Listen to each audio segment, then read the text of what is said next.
Bom, já não é novidade pra ninguém que o Sanji é basicamente um dos personagens mais bem desenvolvidos de One Piece. Mas assim, ultimamente tá ficando bem alta essa coisa do Sanji tá sendo excluído ou alterado de alguma forma injusta na animação, não só do novo episódio da Toei, mas também de várias outras formas que ocorreram anteriormente. Bom, a primeira coisa que eu preciso mencionar é sobre que as pessoas pensam sobre a probabilidade dele deixar de existir no anime ou no mangá, dele parar de ser animado, e eu vi muita gente falando sobre isso. O que não faz o menor sentido. Tem a cena que o Luffy fala que precisa do Sanji pra ser rei dos piratas. Isso tá meio que fora de cogitação, já que o personagem do Sanji é sim importante pra obra. Bom, no novo episódio, depois do hiato de 6 meses do anime de One Piece, a gente tem a primeira cena do anime sendo o bando inteiro capturando a Vegapunk York, que atraía a aliança do Chapéu de Palha com o Vegapunk. No caso, o Vegapunk ia partir junto com o Chapéu de Palha de Egghead. E ela fez isso para se tornar um Tenryubito. E no caso ela teve um contato direto com os Gorosei, falando que o Vegapunk estava traindo eles. E também que o Chapéu de Palha estavam na ilha. Nessa cena que ela é capturada, no mangá, todos os personagens que estavam ali presentes aparecem. Inclusive, aparece o Sanji. No anime, ele nem sequer aparece. E nem dá pra falar que ele tava de fundo, porque literalmente ficou meio que um buraco no meio da cena. Também tem a cena dele ficando com um cara de imbecil numa cena, enquanto no mangá ele reage só, obviamente surpreso, não tem essa cara totalmente extrapolada. Também tem a cena da luta entre o Sanji e o S-Shark, que é basicamente um serafim, que são os clones dos Chichibukais, transformados artificialmente em lunarianos, com poderes de frutas artificiais no sangue deles.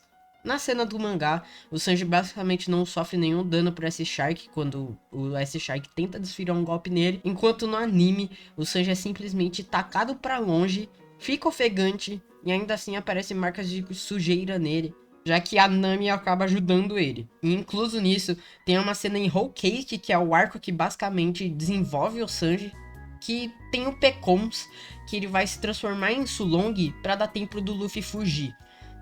E pra quem não sabe, a forma Sulong é muito instável, porque além de ser uma espada de 2 gumes pros Minks, eles ficam agressivos com tudo. Então o Pecons acaba se descontrolando e ataca o Luffy e o Sanji. No mangá, o Sanji simplesmente revida e vai embora com o Luffy. Mas no anime, o Sanji sofre um golpe e ainda cai de cara no telhado. Bom, uma coisa que me deixa irritado sobre a Toei, com especificamente o Sanji, é justamente eles sempre colocarem ele pra baixo de alguma forma. Já que tem meio que uma cena no mangá do arco de Wano, que é basicamente quando o Zoro e o Sanji vão enfrentar o King e o Queen. Pra isso, o Marco aparece e anuncia a entrada deles. E no mangá, o Marco simplesmente fala que é a hora das estrelas entrarem em ação. E os dois aparecem juntos atacando o King e o Queen, mas no anime o Marco fala basicamente só a hora da estrela entrar em ação, que aparece só o Zoro. O que dá basicamente toda a atenção pra ele e também tirar um pouco da cena que o Sanji teria ali. Sem contar que tem uma cena que o Sanji basicamente aparece pra dar um ataque no King e os dois têm um clash, sendo que no anime o King para o Sanji com só uma mão. O que não faz o menor sentido, porque também no anime tem várias cenas onde o Sanji dá um golpe forte a alguém que no mangá até pode ser forte, mas no anime sempre parece muito mais fraco do que realmente aconteceu no mangá. O problema é que a Toei realmente sempre rebaixa ele de alguma forma, seja falando dele, animando ou algo do tipo. Já que o Oda literalmente já pediu pra Toei animar uma novel do Sanji que a Toei não quis fazer.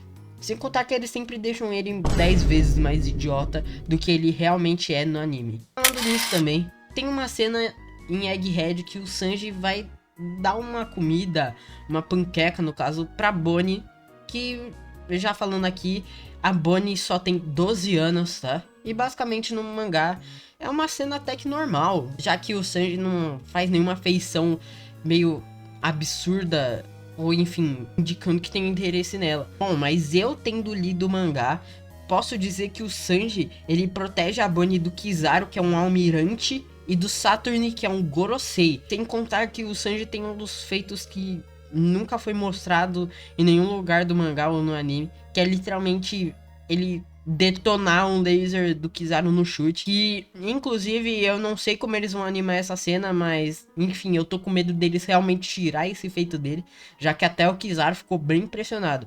E o Sanji e a Bonnie até que criam uma amizade legal dentro do arco de Egghead, já que a própria Bonnie elogia ele algumas vezes, mas ele literalmente, quando vai dar comida pra Bonnie, ele fica com cara de bobo, com olhinho de coração na frente dela. Lembrando que a Bonnie é uma criança de 12 anos.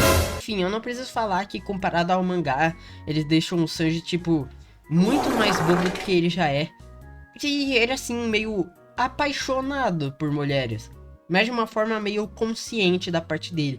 Diferente do anime, que ele sempre fica meio chato, porque ele fica insuportável com isso e sempre só fala disso quando aparece uma mulher. Já que literalmente ele faz isso perto de qualquer mulher. Só pra vocês terem uma ideia, ele já quase morreu no arco das Ilhas dos Homens Peixes, só por ter visto uma sereia.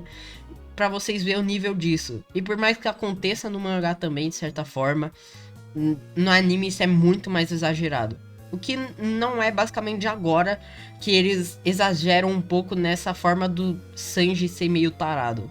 E também tem uma cena dele literalmente virando um cachorro pelo Stussy. E na verdade ele até fala, eu quero se tornar seu cachorro, ou algo do tipo, não lembro exatamente o que ele fala. O que eu falo que toda a relação que o Sanji tem com mulheres é sempre muito ridículo comparado ao mangá, sem contar que tem umas cenas que ele fica muito mais tarado. Mas enfim, eu acho que deu pra entender essas situações que a Toei acaba fazendo com a imagem do Sanji. Não só agora em Egghead, mas também em alguns outros arcos, outras sagas. Sem contar que tem cenas que eles nem sequer adaptam ele de forma correta, como por exemplo quando eles capturam a Yorick, ou também quando ele vai ser apresentado para uma das lutas mais bem feitas de todo One Piece.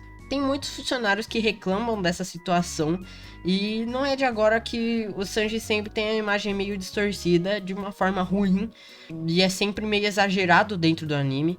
E também são poucas cenas que ele realmente tem um destaque muito alto, e que ele sempre fica meio de fora de algumas situações. Sem contar que também fazem algumas cenas que não existem acontecer, sendo que não ocorrem dentro do mangá. Uma delas é ele passando sufoco com o Serafim e ainda precisando da ajuda da Nami, sendo que no mangá ele lida normalmente com a situação. Enfim, eu espero que vocês tenham entendido essa situação e vejo como estão mudando a forma que o Sanji aparece no anime, e isso não é só de agora. Muito obrigado por assistir e falou.